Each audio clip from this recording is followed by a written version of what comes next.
Today's first procession includes UCLA faculty members led by University Marshals Jody Kryman, Professor of Head and Neck Surgery and Linguistics, and Joseph Bristol, Distinguished Professor of English. Student Marshals Colleen Dialum and Jesus Angel Rodriguez carry the banners.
Shade White, Professor of Dentistry, the delegates from colleges and universities throughout the state of California, the United States, and the world march in the order of their institution's founding.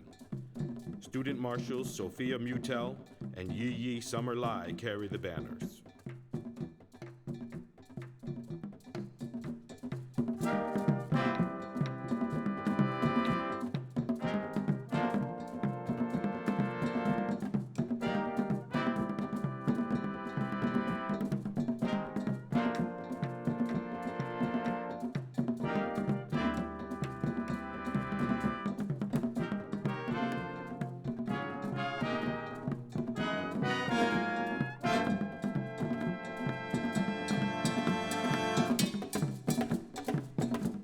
University Marshals for the official party are Andrea Casco, Professor of Bioengineering and UCLA Academic Senate Immediate Past Chair, and Megan McAvoy, Professor of Microbiology, Immunology, and Molecular Genetics and UCLA Academic Senate Vice Chair and Chair-elect.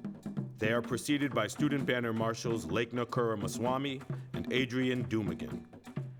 Join us in welcoming the UCLA Academic Senate Executive Board, University of California and UCLA administrative officers, UC chancellors, Board of Regents members, and honored speakers.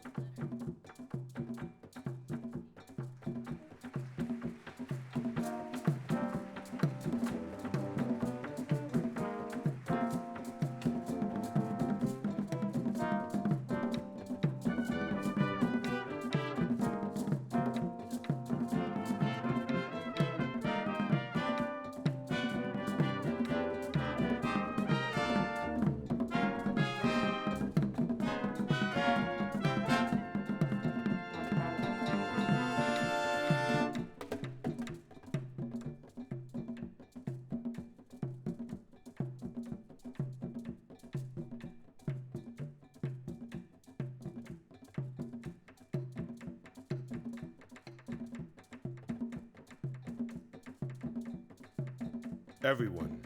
University of California President Michael Drake, Chair of the UC Board of Regents Janet Riley, Dr. Felicia Marie Nall, and UCLA's 7th Chancellor, Julio Frenk.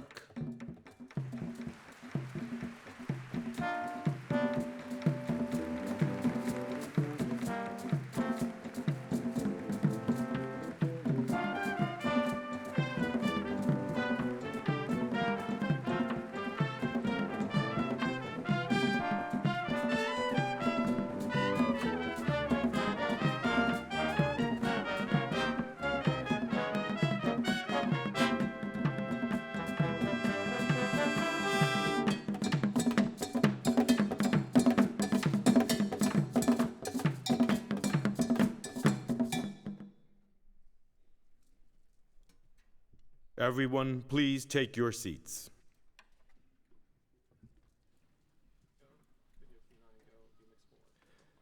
Thank you to our distinguished delegates for joining us today. To begin our program, we are honored to welcome the chair of the Gabrielina Tongva Tribal Council, San Gabriel Band of Mission Indians Chief Anthony Redblood Morales.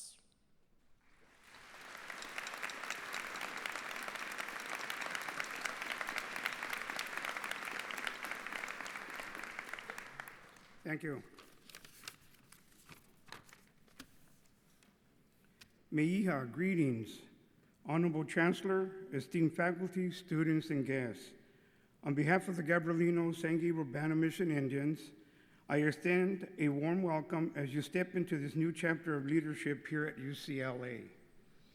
It is an honor to gather here on the ancestral lands of our people, lands that hold wisdom of generations, lands that continue to support all who walk upon them.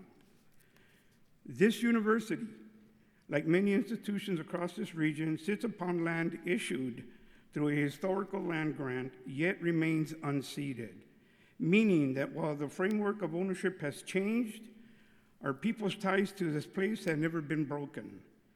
We acknowledge that history today, not only as a reflection of the past, but as an invitation to build a future grounded in truth, respect, and partnership. For decades, our tribe and this university have worked together, connections that honor both academic and cultural stewardship through collaborative efforts, whether in research, environmental initiatives, or community engagement. This institution has become an instrumental partner in uplifting visibility for our people. Chancellor, as you take on this role, we welcome you and look forward to continuing this legacy of collaboration. We see this university not only as a place of learning, but as a space where Gabrielino voices can be heard. May your leadership be guided by values of inclusiveness, sustainability, and respect for the original caretakers of this land. Together, we can ensure that education not only broadens horizons, but deepens the roots of understanding between institutions and the Gabrielino Tongva. Wa'at gawata ta'iha nuka, in the memory of our ancestors. Thank you.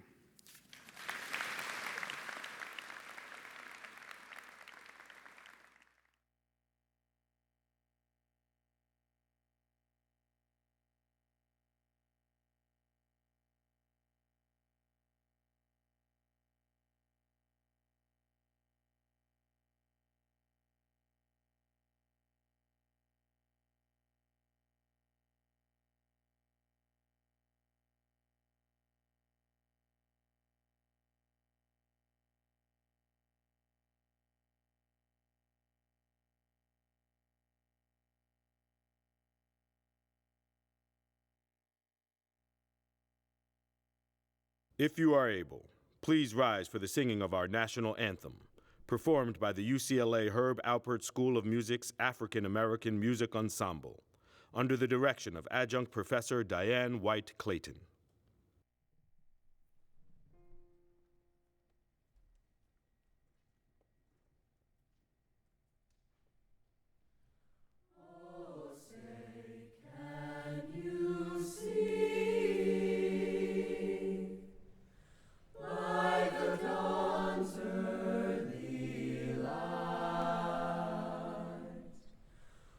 So proudly we hail.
Please be seated.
One by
one.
Presiding over the ceremony today is Chair of the University of California Board of Regents, Janet Riley.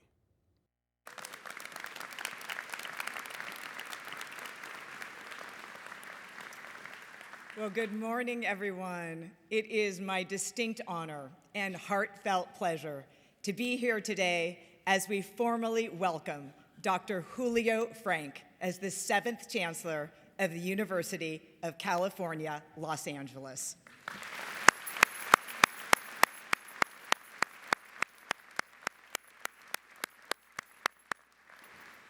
This is a moment of pride and celebration for UCLA and for the entire University of California system. Today, we are not only recognizing an extraordinary leader, we are also affirming the values of academic excellence, equity, and public service that define this remarkable institution. As an alumnus, UCLA holds a very special place in my heart and in my life. I know firsthand the transformative power this university holds for individuals, for families, and for entire communities. And I have every confidence that under Chancellor Frenk's leadership, UCLA's impact will grow even stronger, reach even further, and serve even more people in meaningful ways. Throughout his career, actually I think throughout his life, I believe Chancellor Frenk has been preparing for this moment and for this role. The son of a physician father and a musician mother, Chancellor Frenk is the embodiment of the arts and the sciences, a perfect fit for UCLA. His experience as president of the University of Miami, leading Harvard School of Public Health, and as the Secretary of Health in the Mexican government makes him a perfect fit for UCLA. As a regent, I know firsthand there are challenges facing universities throughout our country, and UCLA is no exception. Yet there are an abundance of opportunities as well. It is in this climate that we must continue to demonstrate that public universities like UCLA are not only relevant, but essential to democracy, to progress, and to the future of our society.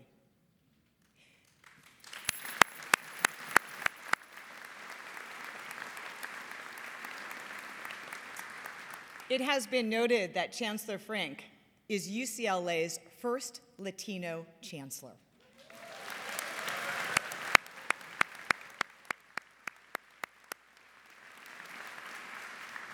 This is a powerful milestone, and it resonates especially here in one of the most diverse cities on the planet. Dr. Frenk's values, his deep commitment to equity, to access, and public impact are perfectly matched with UCLA's public mission. And that mission has never been more important than it is today, right now. And with Chancellor Frenk at the helm, I know UCLA will rise to meet the moment, not only with resilience, but with renewed vision and renewed purpose. Chancellor Frenk, my wish for you is that you become a part of the fabric of UCLA, woven into the life of this wonderful university. One of my favorite things I have heard Chancellor Frenk say to students is, don't think of yourselves as tenants of this temporary place where you live for 4 years. Think of UCLA as your educational home for life. This sentiment could not be more truer for them and now for you. Today, we welcome you to your new home, Chancellor Frenk. You are not just UCLA's next chancellor, you are now part of and forevermore a part of this Bruin family. I feel so fortunate to play a small part in this moment. It is a moment that reflects the very best of what public education can offer and what it can inspire. Congratulations, Chancellor. Fiat lux, and of course, go Bruins.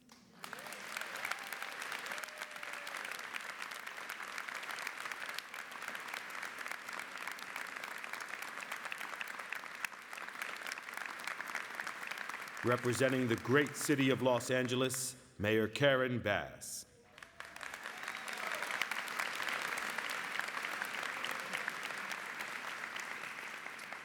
Good morning, Bruins and esteemed guests. What an honor to be here with all of you on this historic day as we welcome Julio Frenk as the 7th Chancellor of UCLA, and as was mentioned, as the first Latino to lead this world-renowned university. Today is more than a ceremonial moment, it is a milestone. It is a milestone for UCLA, for our city, and for what leadership in higher education should look like. As mayor of Los Angeles, I see every day how deeply UCLA is woven into the fabric of our city, from the hospitals that heal, to the classrooms that inspire, to the research that transforms lives. For over 100 years, UCLA has stood as a beacon of innovation, inclusion, and impact, a place where knowledge meets purpose and where students become change makers, visionaries, and servants of the public good. Be it scientific breakthroughs that save lives, cultural contributions that shape our identity, or a deep and enduring commitment to equity and justice. UCLA does not simply prepare students for the future, it builds that future here in Los Angeles and around the world. And now, as we turn the page to a new chapter, we do so with profound pride, knowing that Chancellor Frenk brings with him a legacy of leadership defined by courage, compassion, and global impact. From his groundbreaking work as Mexico's Secretary of Health to leadership positions at the World Health Organization, Harvard, and the University of Miami, Dr. Frenk has spent his life advancing health, equity, education, and opportunity. Your leadership has changed lives.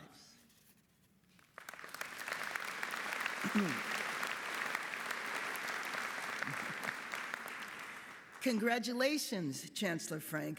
I look forward to working with you to build a healthier, more just, and more hopeful Los Angeles for every Angelino.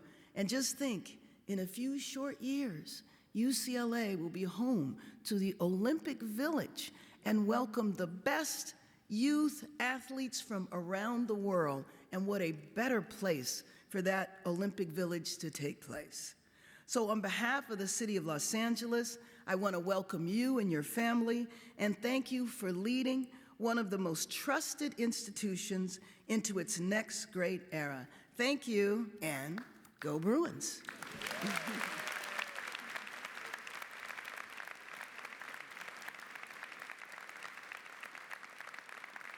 Representing the faculty of UCLA, Academic Senate Chair and Professor of Political Science, Kathleen Baum.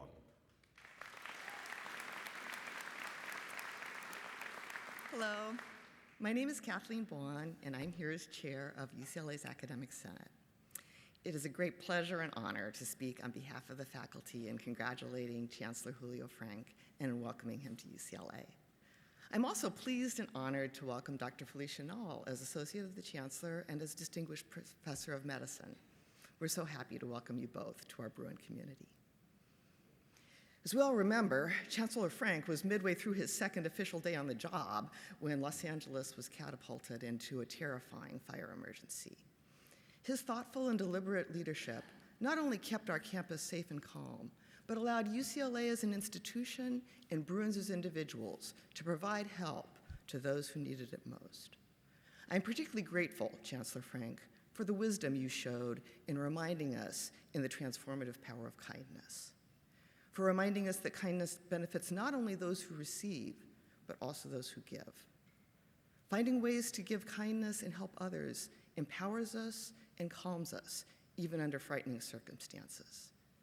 And at least as important, individual acts of kindness create a connected community where all can thrive and learn and discover. Chancellor Frenk, you have brought to UCLA a renewed focus on the academic mission, a focus that resonates deeply with the faculty. You've reminded us that knowledge really is our only product, that all the many, many different projects, activities, forms of work, forms of play, all the things that go on in our campus community relate back to the generation and transmission of knowledge. Knowledge is produced by our research and creative activity.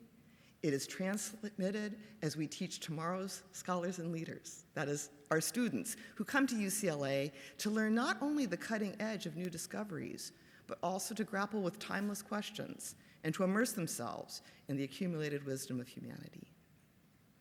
Knowledge also flows outward from the university through our many community connections. The knowledge that UCLA contributes to society transforms the world, and in doing so, it raises new questions, spurs further research, further discovery. As you've noted, we can think about this as a virtual circle of knowledge, but I also like to think of it as a spiral of upward progress propelled by the academic mission, the mission that defines us as a research university, a place where we make continuous progress toward greater knowledge, even in challenging times. I want to conclude by expressing my gratitude, Chancellor Frenk, for your ongoing project of listening. Listening is a critical part of the creation and dissemination of knowledge, and we are fortunate to have a leader who models for all of us the value of listening and who shows that while we contain many different perspectives and voices, we're nonetheless one UCLA. Please welcome members of UCLA's Music of Thailand Ensemble under the direction of Adjunct Associate Professor Supina Adler.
Offering greetings on behalf of all university staff, Residency Program Coordinator in the Department of Pathology and Laboratory Medicine, and President of the UCLA Staff Assembly, Heidi Martinez.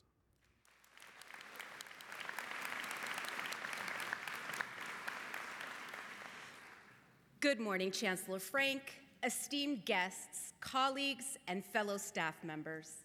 It is an honor to stand before you today on behalf of UCLA's dedicated staff to welcome and celebrate this momentous occasion, the inauguration of Chancellor Julio Frenk. As president of UCLA Staff Assembly, I have the privilege of representing the thousands of dedicated staff across our campus.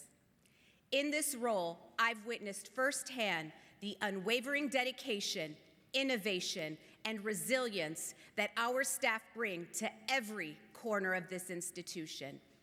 UCLA is a place where excellence, discovery, and service come together to create an extraordinary community. At the heart of this university are the thousands of staff members who work tirelessly behind the scenes, ensuring that our students, faculty, and programs flourish. Chancellor Frenk, we welcome you with great enthusiasm and a shared sense of purpose. Your leadership and vision come at a time, and we look forward to partnering with you to continue advancing UCLA's mission of education, research, and public service. Together, we can foster an environment that is inclusive, forward-thinking, and supportive of all Bruins. On behalf of UCLA staff, congratulations and welcome to this incredible journey. We are proud to stand with you in shaping the future of this great institution. Thank you, and go Bruins.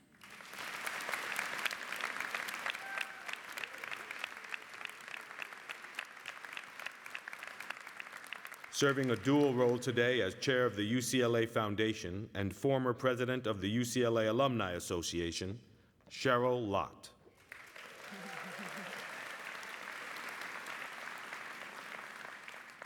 Good morning.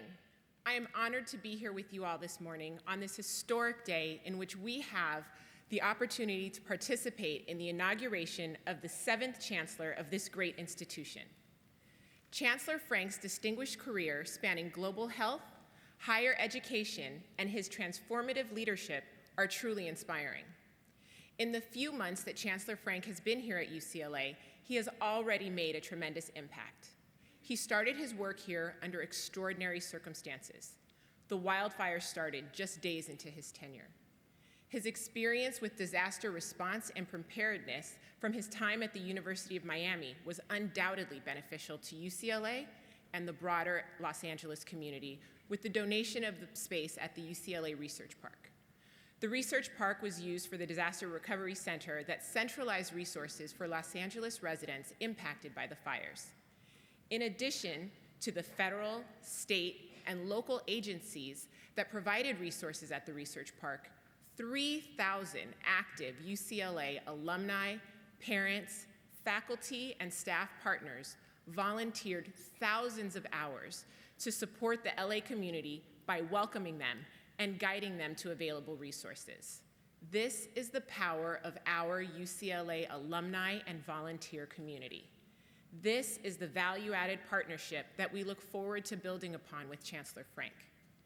As we look at the world and what is going on all around us, Chancellor Frenk's work with world leaders in his prior positions undoubtedly benefits the UCLA community as we face the unprecedented impacts of federal and state budgetary constraints and attacks on education.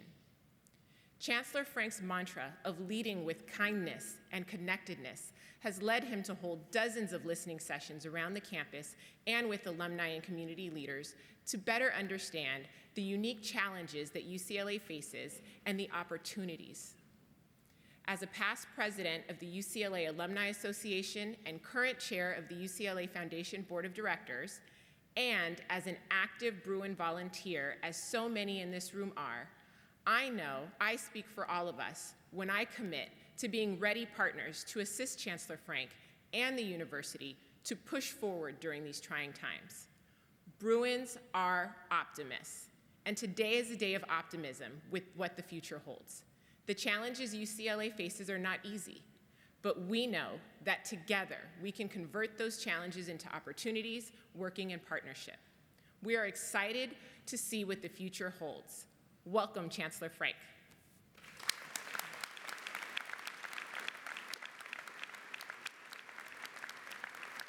Performing a monologue written by Federico Garcia Lorca and Una Voce Poco Fa from The Barber of Seville are soloists Olivia Salazar and Leela Subramaniam from Opera UCLA.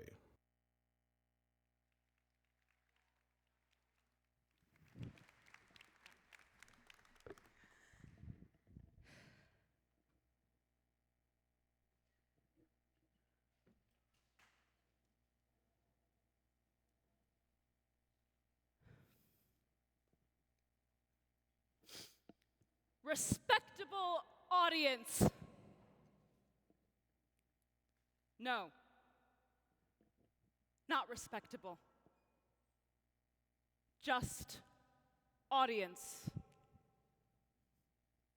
And it's not that the author does not consider the public respectable.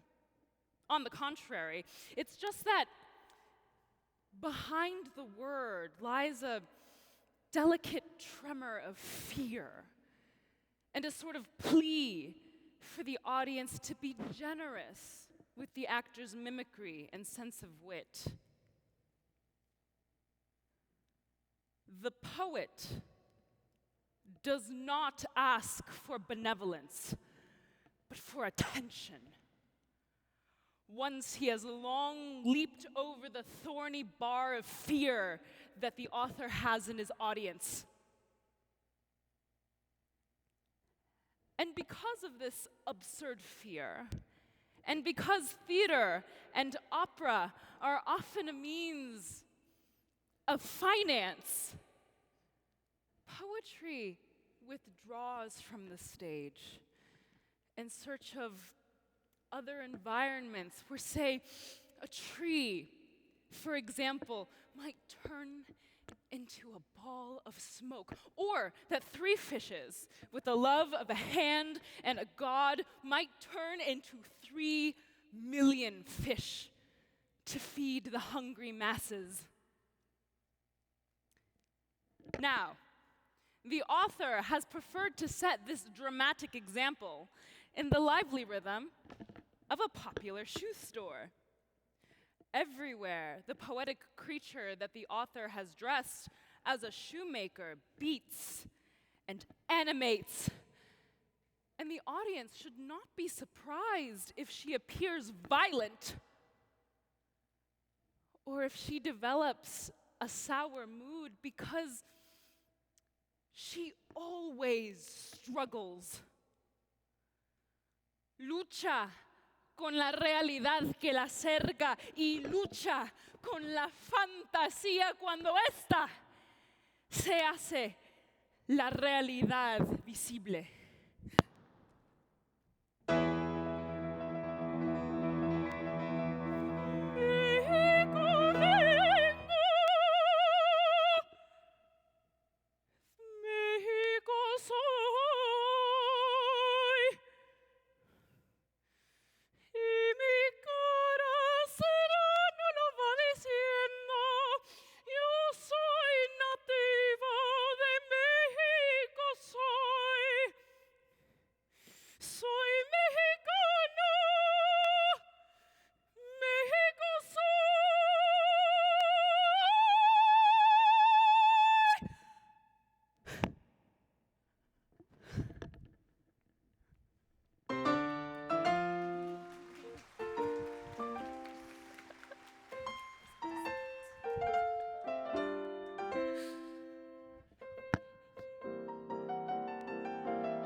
poco fa, qui nel cor mi risuonò.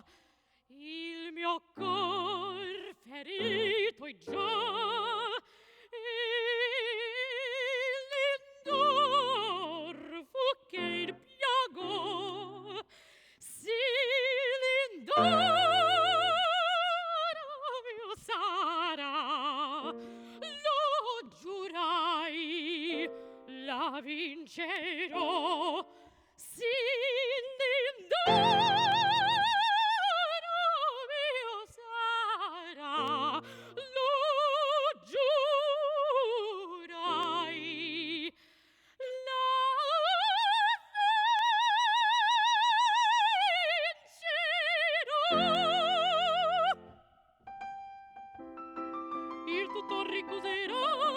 io l'ingenio aguzzerò, alla fin saccherò e contenta io resterò. Sì, l'indor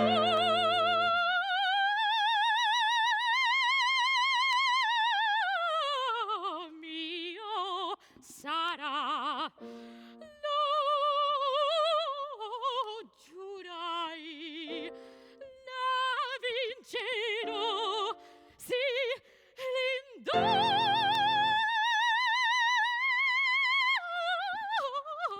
mio sarà, lo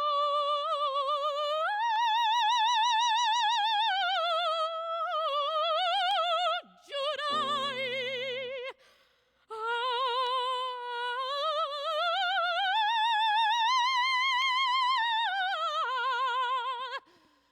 La vincerò.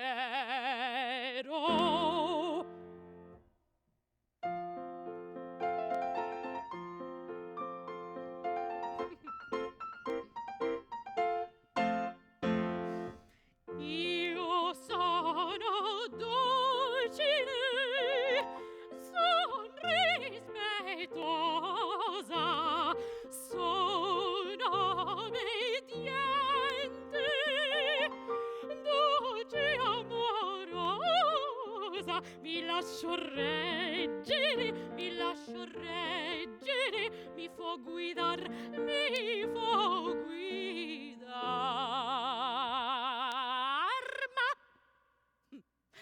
Ma se mi toccano dove il mio debole, sarò una vipera, sarò.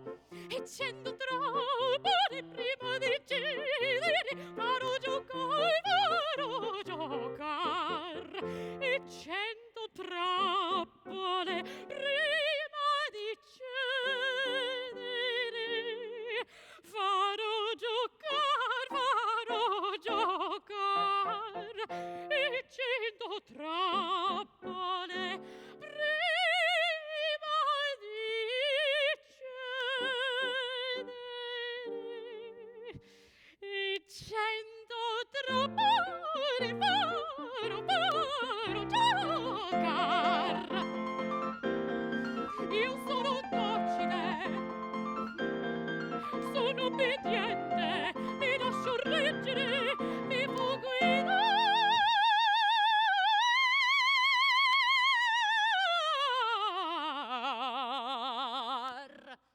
Ma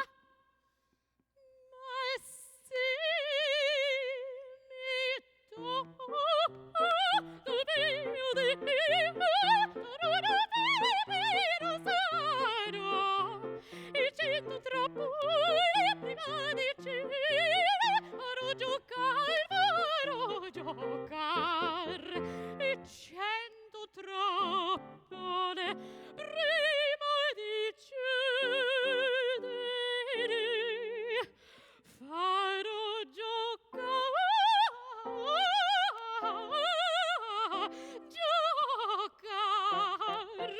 E cento trappole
Representing our graduate students, computer science PhD candidate and 2024-2025 president of the UCLA Graduate Students Association, Noor Nakai.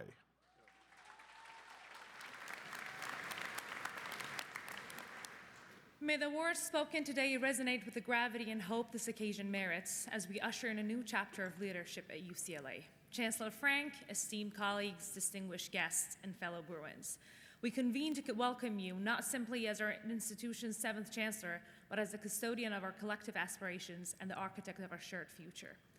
The academic year now concluding has presented our campus with meaningful opportunities for reflection and growth. We have engaged in important conversations, explored the richness that comes from diverse perspectives, and identified areas where thoughtful innovations can further strengthen our community. Today's ceremony embodies tremendous possibility, the recognition that visionary leadership can build upon UCLA's strong foundations to cultivate even greater purpose and connection. Your discourse on interconnectedness, Chancellor Frenk, offers a promising framework for transcending division. The lesson exercises you've initiated demonstrate commendable commitment to understanding the multifaceted tapestry of perspectives that constitutes our university's ecosystem. Genuine community necessitates creating conditions where even the most marginalized voices contribute meaningfully to our institutional dialogue. When scholars and students engage with complex issues, our community witnessed the vibrancy of student engagement and intellectual discourse. These moments of campus activity have provided valuable opportunities for learning and reflection on how we can continue to enhance our approaches to supporting both robust intellectual exchange and community well-being. Chancellor Frenk, your distinguished leadership across transnational institutions and global health initiatives evidences your recognition that universities function as crucible where humanity's future is conceptualized and constructed. I encourage your administration to ensure every student experiences equitable validation and protection while pursuing scholarly inquiry, irrespective of background, identity, or intellectual orientation. Consider the remarkable demographic mosaic comprising our academic community. Our campus embraces undocumented scholars whose intellectual contributions enriches our research enterprise and pedagogical environment immeasurably. Recent directives have generated unprecedented uncertainty for these community members as essential supportive framework face modification. Concurrently, international students who selected UCLA for its academic distinction navigate extraordinary policy changes. Their scientific and humanistic contributions have catalyzed breakthroughs across disciplines, making their continued success vital to our institutional mission. UCLA's illustration legacy of advancing social justice position our institution uniquely to exemplify what ethically ground leadership can accomplish. Our history calls us to manifest our institutional values through concrete protection for all community members when external forces challenge academic independence and scholarly welfare. I propose, Chancellor Frenk, that your administration implement comprehensive approaches demonstrating our institutional commitment to supporting all students, preserving research integrity from external interference, and protecting thoughtful expression on consequential issues. Your methodical consultation process has established trust, and the university community now anticipates policies that translate understanding into measurable improvements in campus climate and student support. Chancellor Frenk, as you assume this consequential responsibility, allow me to articulate what must remain our central truth. Students represent our primary purpose and our most precious resource. They embody intellectual courage in an era of complex challenges. They bear witness to systemic questions with unflinching clarity. They interrogate conventional wisdom, recognizing that intellectual advancement requires engaging difficult topics. They exemplify the democratic principle that public education must ultimately serve collective human flourishing. May your stewardship embody intellectual courage wedded to moral imagination. May our leadership recognize that institutional vitality derives from facilitating principled engagement with complex questions. May UCLA, under your guidance, exemplify what a preeminent public university can achieve when it honors its foundational commitments while evolving to address contemporary imperatives. We recognize in your distinguished career evidence of your capacity to lead with both scholarly rigor and humanistic values. Your demonstrated commitment to public service and your articulate dedication to inclusive governance generate confidence that together we can elevate UCLA's position as a beacon of academic and inclusive excellence. Welcome to our intellectual community. We look forward to our collaborative partnership in advancing UCLA's ideals. Thank you.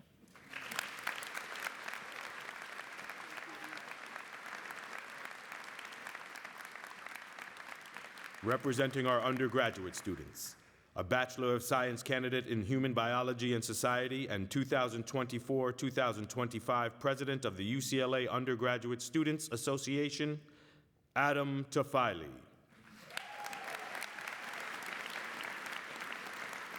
Good morning, everyone. Today's a very special day for a few reasons. First and foremost, it's my 21st birthday. And I have to say, UCLA really went all out for me, all these robes and everything. Coincidentally, it's also Chancellor Frenk's inauguration.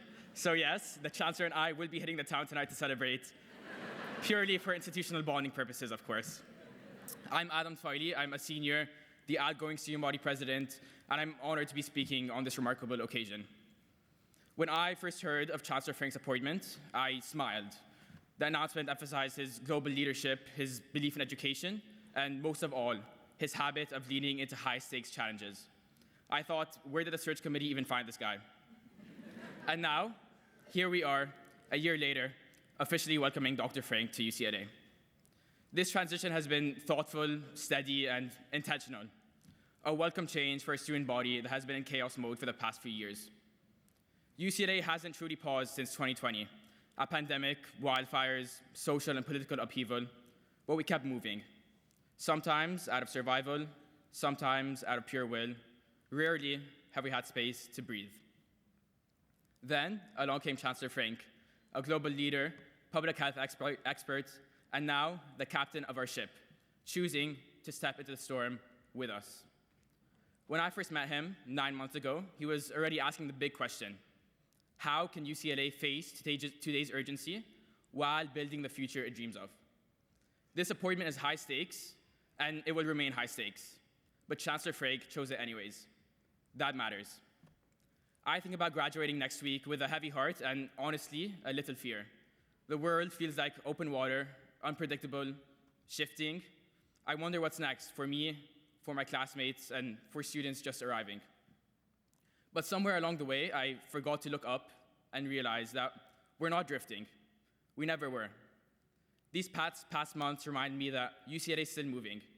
It's still the place where we find direction, catch our breath, and learn to stay steady, even during the waves. And that's what makes this place extraordinary. Not calm waters, but the people who show up to steer anyways. Zoom out, and you'll see it. This place is extraordinary not because of the rankings or the reputation, but because of the people. The ones who stayed, the ones who showed up, the ones who kept it alive. Today isn't just a leadership transition, it's a reminder that we're not just surviving, we're building again. And Chancellor Frenk embraces that. This transition isn't a handoff, it's a statement. Proof that we're not reacting, we're charting the course. To everyone here today, take a walk around campus after this. You'll hear laughter, conversations, you'll feel a pulse, a community that, against all odds, still chooses hope. That energy, that's us. That's UCLA. So I'll revise what I said. I think about graduating next week with a full heart and, sure, maybe an empty stomach, but with peace. Because I know this place will stay steady long after I walk the stage. We, the students, faculty, staff, and alumni, share this embrace of challenge, and now we share it with our new captain. I'm no longer afraid, I'm proud, because UCLA, like any great ship, was never meant to stay docked. Let's not prepare to set sail, let's fly. We're officially installing our ship's new captain. Get ready, hold tight, aye, aye.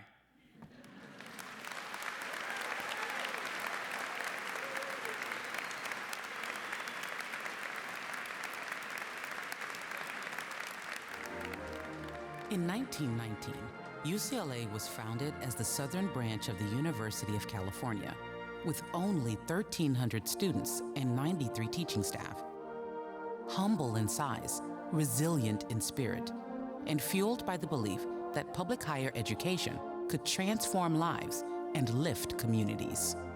Within a decade, we moved to the heart of Westwood, driven by a dedication to public service, a passion for discovery, and an audacious dream to serve a growing city. As LA grew and became a hub for industry, UCLA emerged as its intellectual and cultural partner. Our first professional school, now known as the Anderson School of Management, was established during the Great Depression to help America rebuild its economy. We created business visionaries who rose to the moment.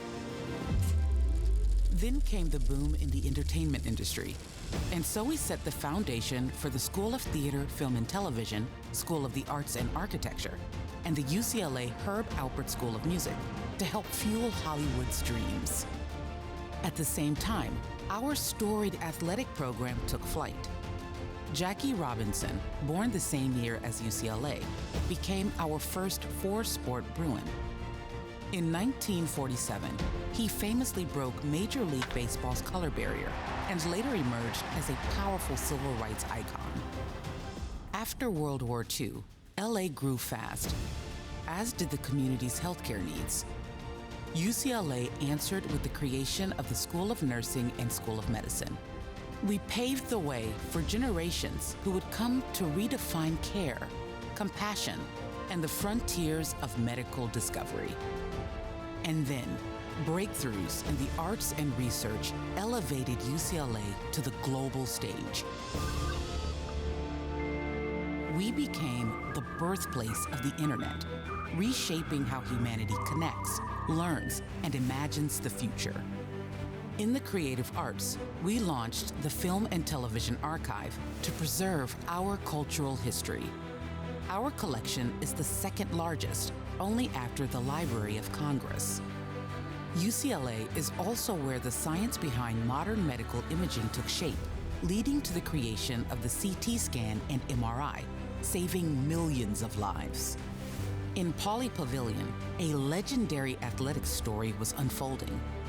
10 national championships, one enduring legacy. Coach John Wooden didn't just build a basketball dynasty. His pyramid of success became a national blueprint for leadership, character, and resilience that transcends athletics. That Bruin spirit that built champions on the court now reached beyond the stars.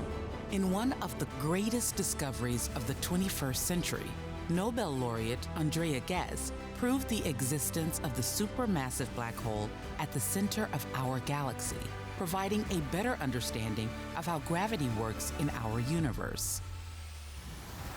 Our extraordinary journey, from beginning to building to breaking through, continues to define us. Today, UCLA stands as a beacon of connection, deeply rooted in Los Angeles, yet global in impact.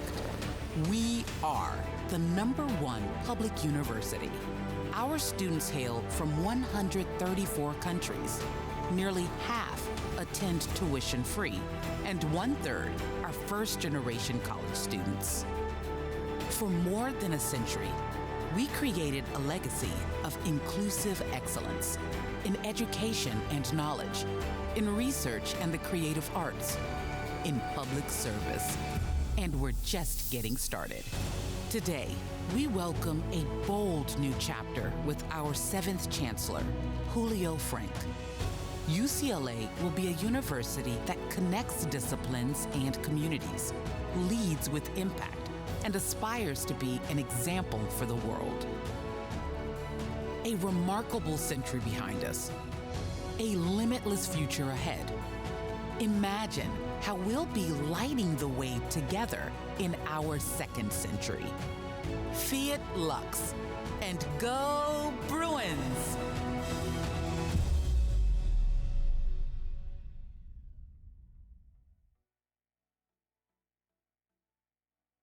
Performing the installation ceremony, University of California President Michael Drake.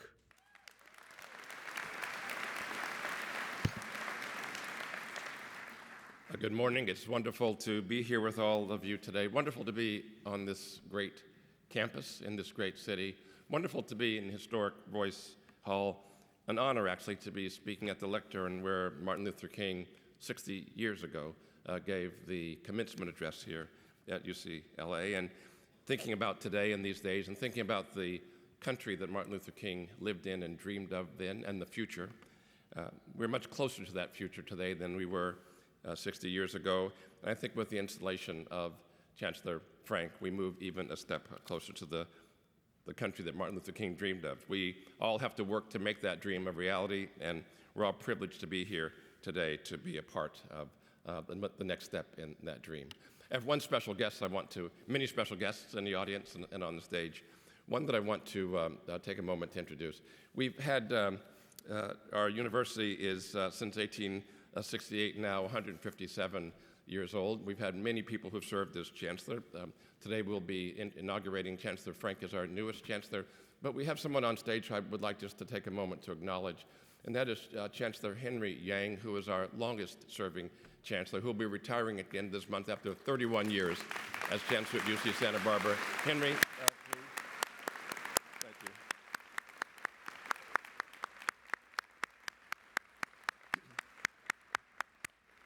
you. The longest serving chancellor in our history. And now, Julio, you have well, never mind, I won't say that.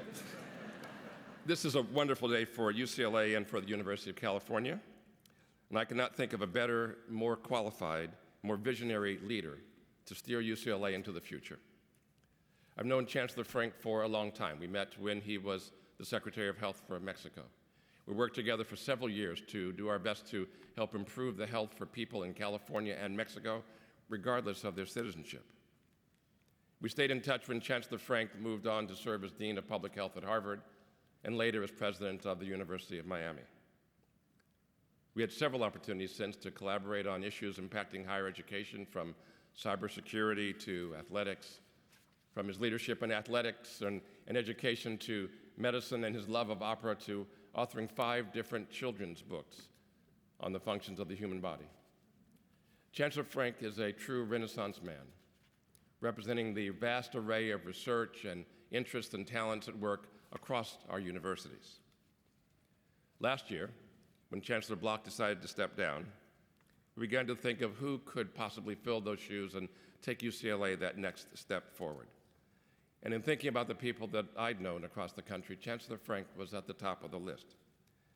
He has devoted his career to higher education, to public health, and to serving the public good. He impressed everyone on the search committee with his wisdom and his thoughtfulness, and traits he immediately deployed after starting as chancellor. As you all know too well, Chancellor Frenk arrived to a literal trial by fire. During his very first week, wildfires devastated Los Angeles.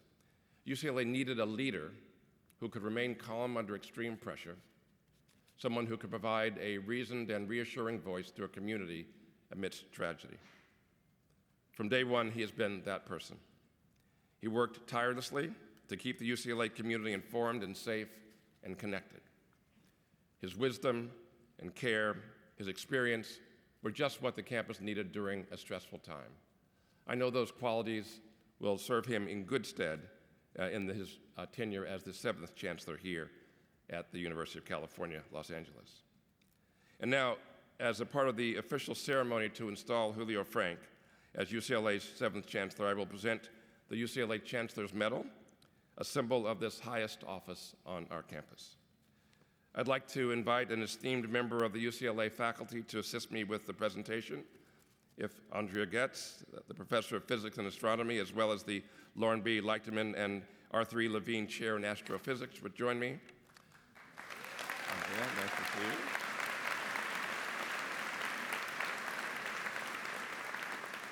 As you know, Andrea, in 2020, was awarded the Nobel Prize in Physics for her discovery of the black hole at the center of our Milky Way galaxy.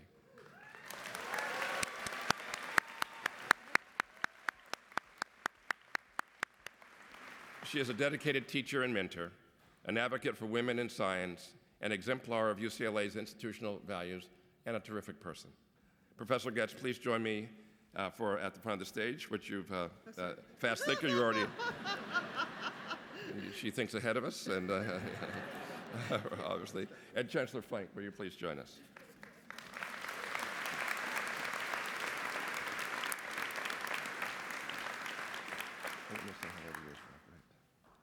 And now I quote from the standing orders of the Regents. The Chancellor of each campus shall be the executive head of all activities on the campus. The Chancellor shall be responsible for its organization and operation, and the Chancellor's decisions made in accordance with the policies established by the Board or the President of the University shall be final. Be it known that I, Michael Drake, on this 5th day of June 2025, acting for the Regents of the University of California, and on behalf of the faculties, staff, and students, do hereby install as the 7th Chancellor at UCLA, Julio Frenk, and vest in him all the authority and rights appertaining to. Chancellor Frenk, as tangible evidence of your office, I present you with the Chancellor's Medal.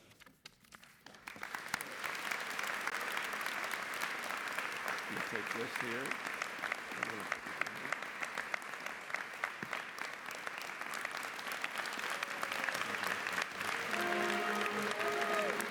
Now, presenting the 7th Chancellor of the University of California, Los Angeles, Julio Frenk.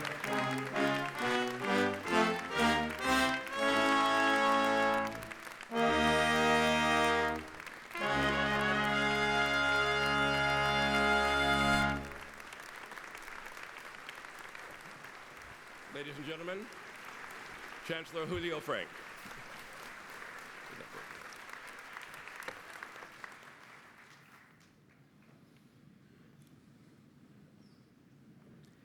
Good morning.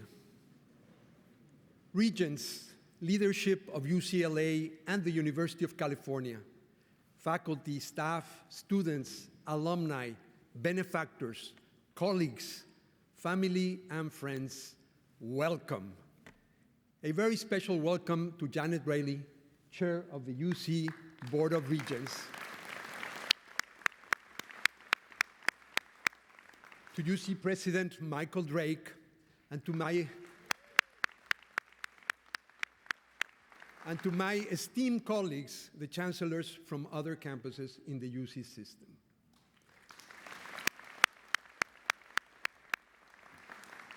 President Drake, Michael, I have benefited from your wisdom and friendship for many years, and I want to express my gratitude to you for all you have done for our institution and for me.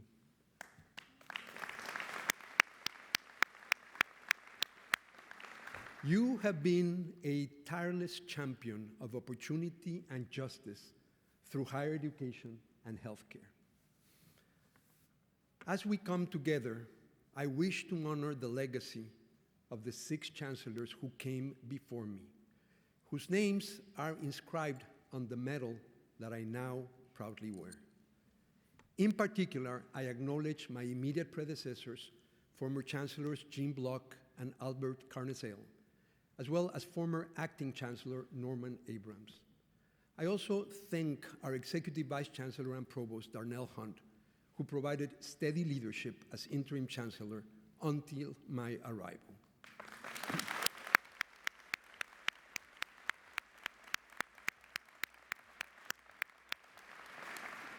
I greatly appreciate the presence of delegates from other universities, as well as government, community, and business leaders from Los Angeles and the state of California, and diplomatic representatives from other countries.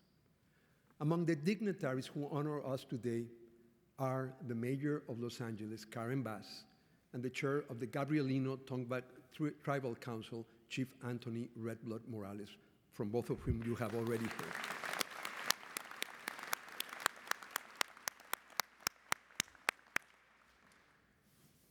I am also delighted to be joined by members of my family, including my wife and colleague, Felicia Marie Knoll, Distinguished Professor at the Geffen School of Medicine, my children and their respective partners, and my brother-in-law.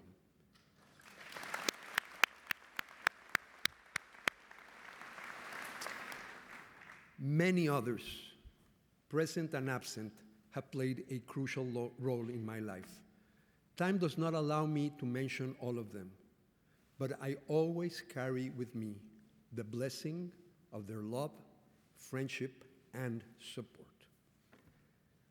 I stand today before you with a deep sense of gratitude and responsibility for the opportunity to lead an extraordinary university at an extraordinary time.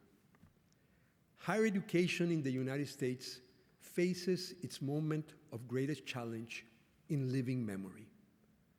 Public confidence in the value of universities is eroding, and their long-established partnership with the federal government is under severe stress. At UCLA, our standing as a center of unmatched creativity, innovation, and democratic values is being questioned.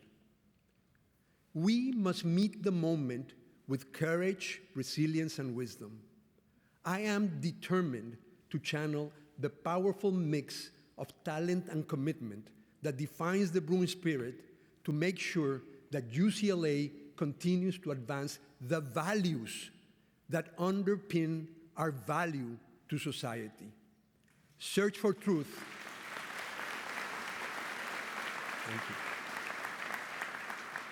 Those values are search for truth, freedom of expression, respectful disagreement, expansion of opportunity, embrace of difference, dedication to service, and the relentless pursuit of inclusive excellence.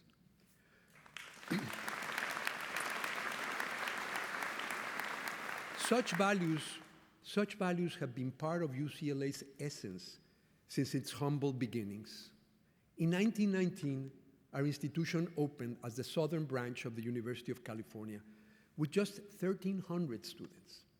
But from the very start, there was a spark of inspiration, a belief in the power of public higher education to transform lives. We built quickly.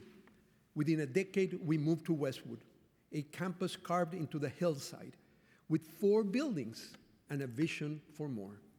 New schools, new disciplines, and new dreams took shape. We became a center of learning, inventiveness, and service, opening our first professional school during the Great Depression, pioneering medical and nursing education after World War II, and launching programs in the arts and athletics. Then came our major breakthroughs, which elevated UCLA to the world stage and continue to this day.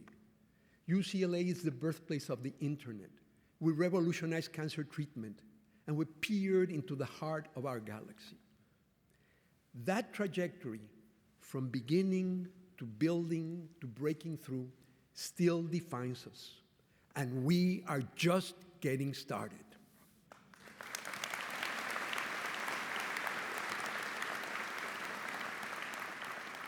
Shortly after I arrived in January, we initiated an intensive, immersive, and iterative listening exercise. Through 38 sessions, we brought together close to 5,000 faculty, staff, students, and alumni. In addition, I met with government, civic, and business leaders, and we launched a website for Bruins to share their views, where we have received more than 1,500 questions and suggestions. I attended each meeting with open ears, an open heart, and an eye towards the future that we would build together. 2 key points emerged. First, there is so much pride and passion in our community. Bruins care deeply about this institution, and we care deeply about one another. We not only want to succeed and see our students succeed, we want to flourish. At the same time, there is a great deal of fear and uncertainty as universities confront an unprecedented range of challenges. To navigate this terrain and to take us to a place of even greater strength, I will share today what I see as our 3 greatest aspirations. These defining visions synthesize what I heard in the listening exercise and set us on a path to a promising future. In our collective vision, we aspire to be a university that is connective, impactful, and exemplary. Our first aspiration, to be a connective university meets an urgent need of the moment. We live in a time of high connectivity, but little connection. Great universities bridge divides. They connect generations through education, disciplines through research and scholarship, geographies through global collaboration, eras through knowledge preservation, identities through inclusion, and they connect communities through service. This last dimension of our connective character was put to the test when the wildfires broke out, as you have heard, only on my second day in the office. The worst natural disaster in the history of Los Angeles brought heartbreaking loss and destruction. But the show of support and solidarity was heartening. That same spirit continues as we focus on the long road to recovery. UCLA faculty from across campus are lending their expertise to reimagine our city and to build back more safely and more sustainably. I am proud to say that UCLA is not just a university in Los Angeles. It is a university of Los Angeles. During the emergency, we launched UCLA Connects, an integrated framework to drive even stronger connections between our scholarly and creative work, our public service, and the wider world. An extraordinary opportunity for connection is also offered by the Olympic and Paralympic Games in 2028, when the world spotlight turns to Los Angeles and UCLA welcomes the Athletes' Village. This will be a moment when UCLA's excellence will be on display. Bruins have already won 284 Olympic medals, a remarkable record that builds on our 124 national championship titles in intercollegiate athletics. Through the pursuit of fair play, inclusion, teamwork, and community building, athletics are connective.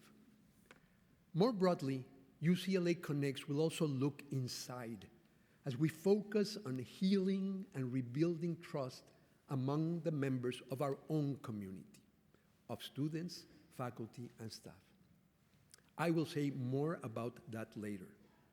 For now, let me emphasize, I commit to enhancing UCLA's role as an active catalyst of connections within and between our internal and external communities.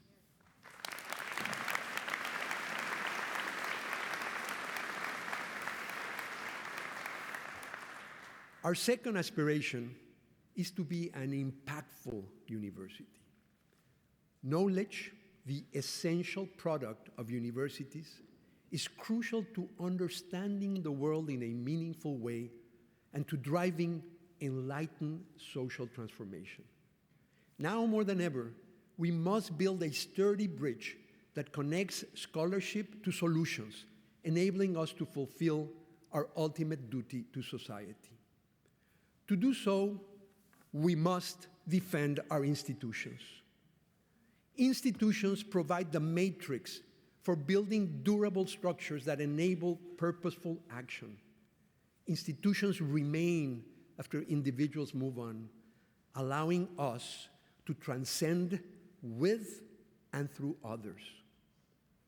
Our ultimate obligation is to protect the legacy we have received from those who came before us and hand it enriched to those who will come after us. This is the foundation of sustainable progress.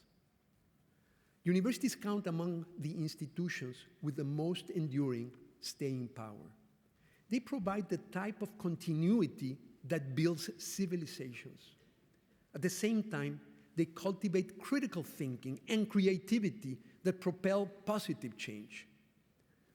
A crucial moment in that process came immediately after World War II, when the power of science came into dramatic display. At that point, the United States government established a compact with universities so they would serve as the main sites for conducting research while at the same time building the pipeline of future talent. This model has brought immense benefit to the nation and the world. UCLA is a relatively young university, but we have achieved a remarkable record in just 106 years. If we measure accomplishment relative to institutional age, UCLA has to count among the highest performing universities. And that same youth means that we have much rich potential ahead of us. Preeminence and promise are the two sides of our institutional coin. Great universities like UCLA understand that our positive impact does not stop when we expand the frontiers of knowledge, but continues when we purposefully translate discoveries into innovations. This is a way of further expanding the value of our research to society. At this time of threatened reductions in federal research sponsorship, technological innovation is also our best option to diversify financial sources and keep the engine of fundamental research running. The acquisition and further development of the UCLA Research Park represent a unique opportunity to accelerate the growth of an integrated innovation ecosystem in the heart of Southern California through vigorous partnerships with the private sector and philanthropy. This bold vision is already taking shape through the first two anchor projects at the Research Park, the California Institute for Immunology and Immunotherapy and the UCLA Quantum Innovation Hub. I am grateful to our partners and benefactors for their ongoing commitment. Together, we will continue to demonstrate that excellence and relevance are mutually reinforcing values. A shining example of this virtuous conjunction can be found at UCLA Health, where fundamental research fuels the development of novel services that improve and save the lives of nearly 1 million patients every year. Behind that number lie inspiring stories that we must share to regain the public's trust, especially at this time of attack on science and its indispensable role in advancing well-being, prosperity, and security. Our impact does not stop there. Cultivating the arts and the humanities enriches lives by providing meaning and illuminating purpose. UCLA is home to cultural treasures, which are enjoyed by more than 500,000 people who visit our campus every year to attend over 1,000 different arts events. I was blessed to grow up in a family where science, medicine, the arts, and the humanities coexisted in harmony. This experience resonated with a theme I heard repeatedly during the listening exercise: the need to integrate research, scholarship, and artistic creation as the best way to advance knowledge and address complex problems. I commit to promoting this type of integrative paradigm, which so well suits the diverse and complementary talents of our gifted faculty.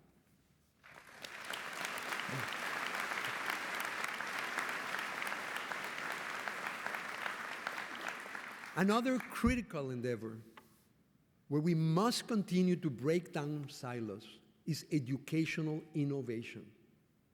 Education was one of the few fields that did not experience a technological revolution during the 20th century, compared to healthcare or communications, for example. That revolution is happening right now. We owe students our best effort to elevate the quality of their education by applying cutting-edge advances in pedagogical science and technologies. Beyond campus, the innovation imperative is underscored by the fact that our students are graduating into the most dynamic labor market in history. To respond to this reality, closed educational systems should give way to open systems designed to meet people's evolving educational needs throughout their careers. The key concept here is education for life, which has two meanings. First, education that lasts an entire life, including during our work years. Second, education that prepares students for life by enabling them to lead meaningful and fulfilling lives as constructive members of a community. I commit to delivering on this vision through a bold new initiative, UCLA for Life, which will involve our Teaching and Learning Center, UCLA Extension, and the many hubs of educational innovation already active in our schools and college.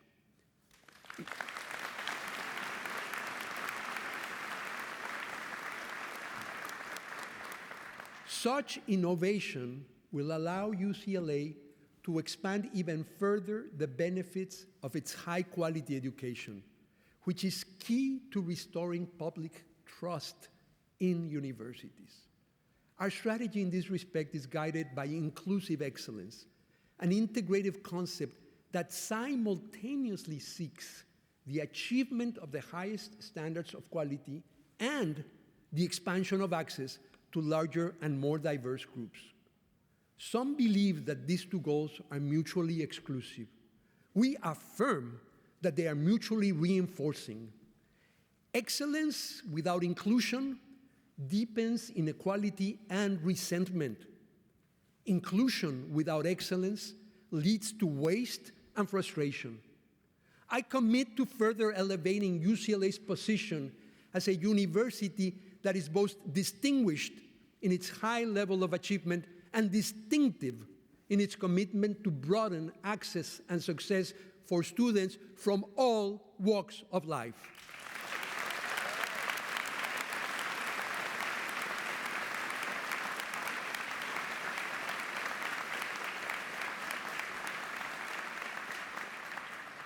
Our wide-ranging work on research, education, and service does not happen in a vacuum. It can only flourish in an effective organization. To be truly impactful, universities must extend the value of excellence, so central to the core academic mission, to all the crucial functions that support such a mission. Effective institutions always strive to do things better, reflecting a culture of continuous improvement. During periods of disruption, however, this is not enough. At such times, it is necessary not just to do things better, but to do things differently, and indeed, to do different things. To this end, we are undertaking a disciplined, self-reflecting exercise of analyzing if what we are doing and how we are doing it is the best way to achieve our goals. Institutional transformation will be guided by extensive consultation with faculty and staff. Our North Star will be to ensure that the resources entrusted to us by society add maximum value back to society, while always making certain that we protect our academic core mission. Throughout the listening exercise, I heard concerns and suggestions as your Chancellor, but I also understood them in my role as a member of the faculty. The fact that most positions in academic administration are held by faculty members is a key feature of shared governance and institutional innovation perfected at the University of California. I am a strong believer in this model and committed to upholding it.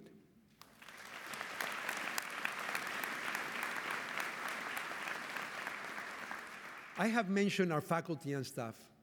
We also need the loyal support of our 670,000 alumni around the world who personify the positive impact of our educational mission. And of course, we need our big-hearted benefactors. The root of the term philanthropy translates to love of humanity, and our benefactors live those words. They believe in the value of our work and want to see it connect with the world. I am grateful to each of them and salute the catalytic role played by the UCLA Foundation. In addition to the economic support it provides, philanthropy makes an invaluable contribution to building trust in universities. Indeed, our benefactors entrust their hard-earned resources to our stewardship, so we may use them to achieve valued goals.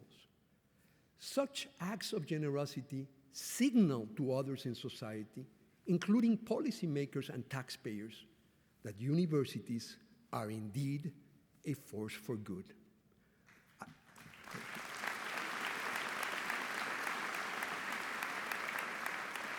I commit to working with our partners and supporters to ensure that we earn every day the public's trust in UCLA as a consequential and impactful institution.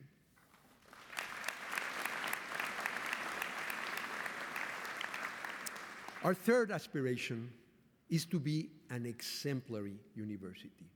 This means that through the values they profess and the behaviors they exhibit, universities can serve as models for the larger society of which they are part.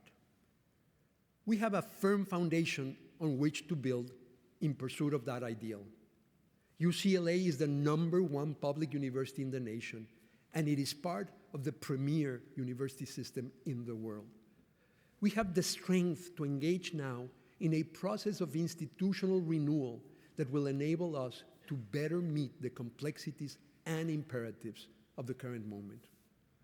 An essential step in that process is to examine the events that so painfully divided our campus during the spring of 2024 and engage in a deliberate effort towards reconciliation and repair, so we may turn polarization into pluralism. I pledge to continue to listen to you as we work together to restore and reaffirm the bonds that define a true community. At a time when many voices question the value of universities, I submit that our value is indivisible from our values. The values that I enumerated at the outset of this address should be our beacon as we navigate the turbulent waters of higher education. We must make sure that they are not a mere declaration of good intentions, but a guide to the way we connect to each other in everyday encounters, so that we may value both our differences and our common sense of purpose. There are 2 points on which I am sure we can all agree.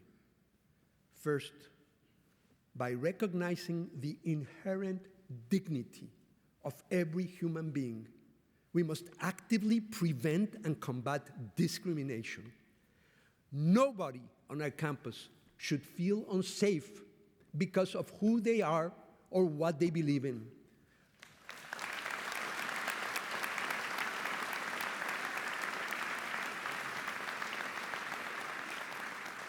Remember that when one group becomes the target of bigotry, no one is safe.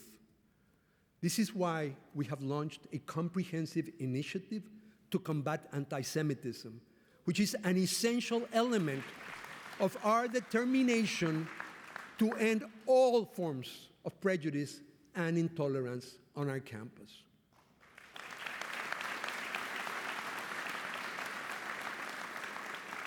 We should respect each person's right to embrace all dimensions of their identity.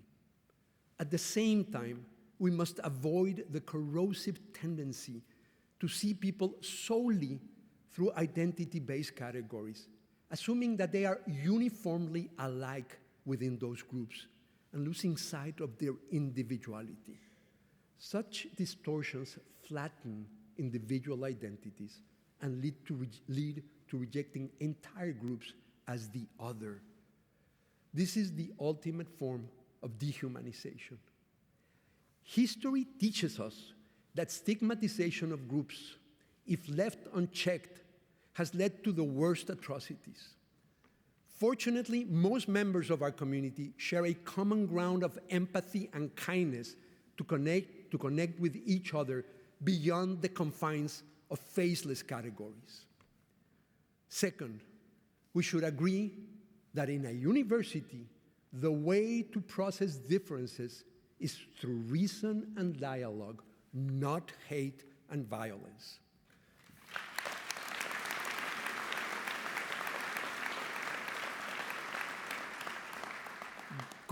Good universities not only tolerate, but cultivate diversity of thought.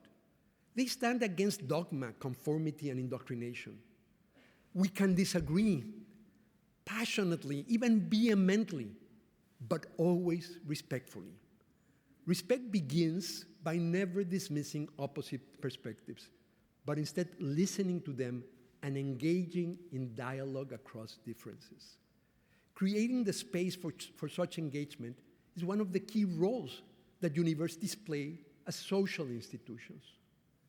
To that end, I am announcing the launch of a series of campus community conversations. This will be a participatory process to build consensus around the fundamental questions of our coexistence. What does each of us owe to fellow members of our community? And what can each of us expect from fellow members of our community? By undertaking this kind of conversation, we will provide a valuable service not only to our university and higher education, but to society as a whole at this time of extreme polarization. After my initial listening exercise, I have concluded that the majority of us want to be part of such a conversation. In doing so, we can become an exemplary institution. As your new Chancellor, I commit to engage passionately with everyone so that together we can restore connective relationships to all in our community.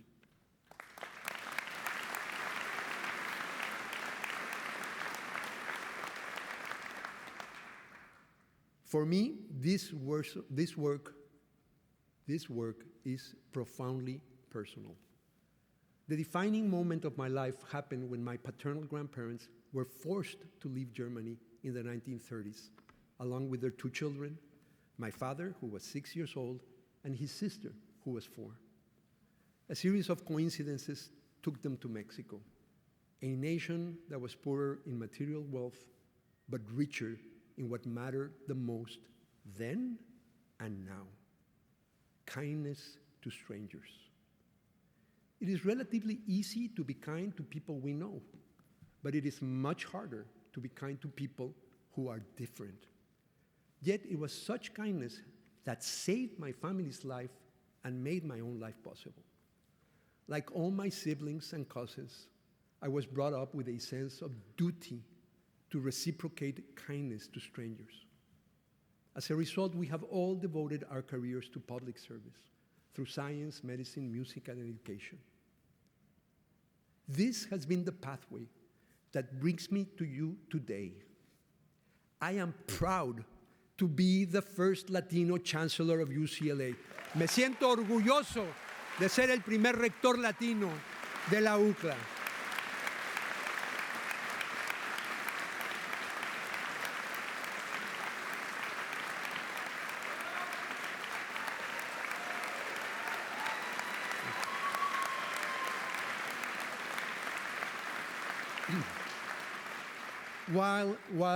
While we are all proud of our respective heritages, we must also acknowledge that each of us holds diverse identities.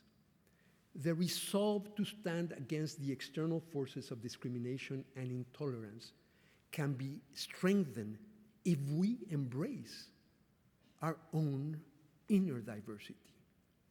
In this way, we can counter an exclusionary definition of the others and find true connection, not only with those we know, but especially with those we do not know, with people who may be strangers, but are not strange to our common humanity.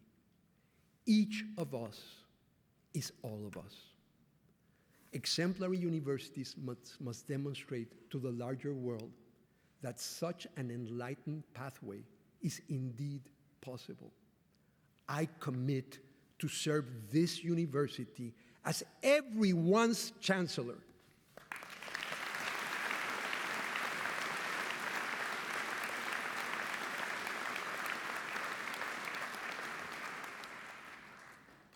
By fulfilling our three aspirations, to be connective, impactful, and exemplary, we can help define what a great university ought to be in the 21st century and inspire renewed trust in the promise of higher education.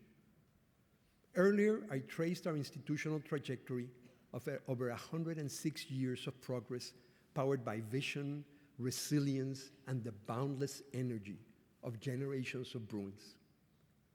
All that history remains with us today. It feeds our spirit and drives our aspirations. Let us honor that extraordinary legacy and derive from it the strength to meet the unprecedented challenges of our time. As we forge a new path into our second century, let us meet the future with confidence, not because it will be straightforward, but because we are ready to move forward. As UCLA has evolved from humble beginning to vigorous building and to remarkable breaking through, its trajectory has been fueled by boldness. We are now entering a new era where such boldness will be more necessary than ever before. This is not a time to retreat. It is a time to be bold. Bold in standing up for the enlightened values of higher education, which have delivered unprecedented benefits to humankind. Bold in defending the unfettered search for knowledge as a cornerstone of democracy. Bold in translating our discoveries into solutions to the most complex challenges facing the world. Bold in continuing to provide access to higher education as the most legitimate avenue toward equal opportunity and social mobility. Bold in innovating education so that our students are not only competitive in the labor market, but competent in the civic square. Bold in healing divides through kind connection, respectful disagreement, and transformative service. Bold in pursuing excellence in every aspect of the way we organize ourselves to fulfill our irreplaceable mission. This is the future that we can and will build. I stand here with full confidence. UCLA is more than ready to meet the moment, together and always inspired by the Bruin spirit. Remember, we are one UCLA. Thank you.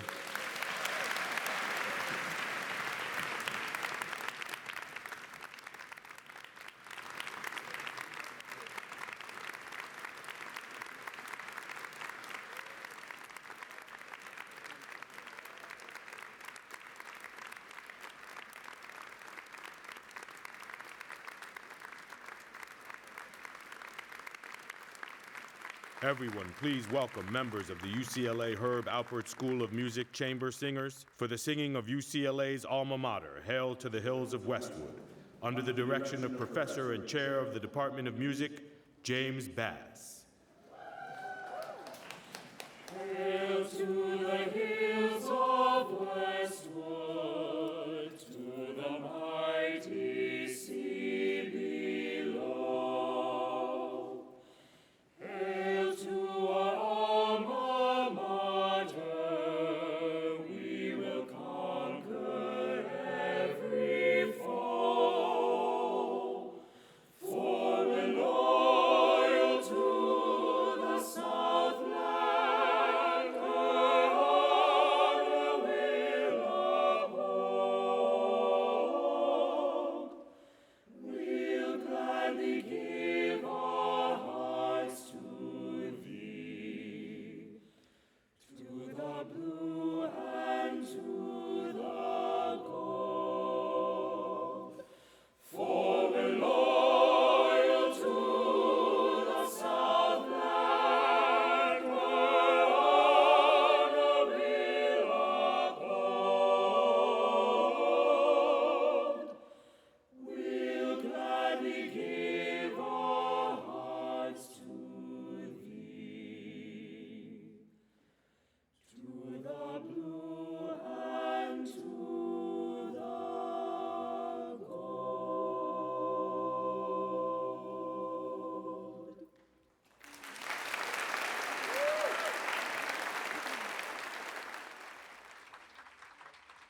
Please remain in your places for the recessional of our robed participants as we enjoy performances featuring members of Mariachi de Uclatlan and Mariachi Los Camperos under the direction of UCLA adjunct professor Jesus Chuy Guzman.